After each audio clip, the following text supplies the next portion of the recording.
कि यह सच है या वह सच है।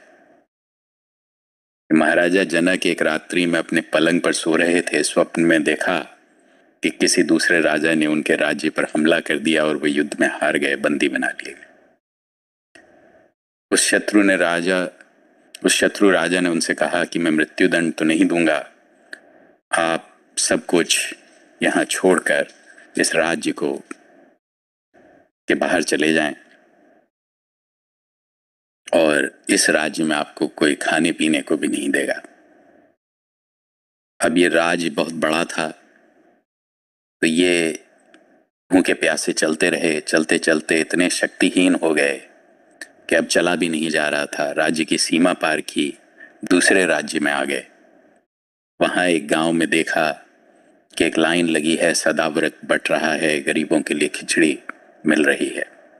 राजा जनक उस लाइन में खड़े हो गए, परंतु जब तक उनका नंबर आया खिचड़ी समाप्त हो गई।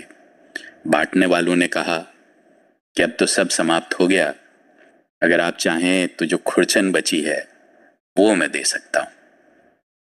अब बहुत दिनों से भूखे थे, अपने प्राण बचाने थे तो हाँ कर दी। पर खुरचन को जैसे ही उन्होंने अपने हाथ में लिया, एक चील ने झपट्टा मार के उसे भी जमीन पर गिरा दिया। यह ऐसा दृश्य था कि राजा जनक की चीख निकल गई, पसीने में लथपथ हो गए और जाग गए। जैसा स्वाभाविक है, राजा जनक के राजमहल के कर्मचारी और रानियां सब चारों तरफ खड़ी हो गई, पूछने लगी कि महाराज क्या हुआ। राजा जनक स्वप्न की घटना से इतने घबराए हुए थे कि थोड़ी देर तो बोल नहीं सके, फिर बोले कि यह सच है या वह सच है।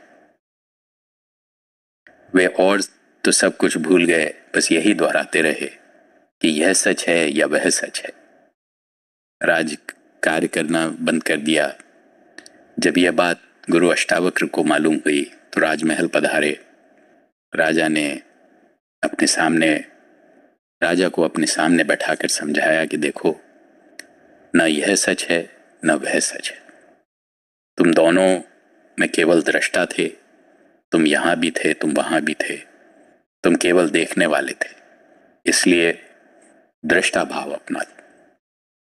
वास्तव में जो मनुष्य इस संसार में रहता हुआ दृष्टा भाव अपना लेता है वही मुक्ति का अधिकारी, क्योंकि जो जागृत अवस्था में अपने को दृष्टा बना लेता है वही वीतराग हो जाता है। तो हमारे सभी इस संत सिलसिले के संतों ने इसी स्थिति को अपने जीवन में उतारा और हमारे लिए एक आदर्श सामने रखा। अब हमारा कर्तव्य है कि हम उनके बताए रास्ते पर चलकर उस आदर्श को अपने जीवन में अपना लें।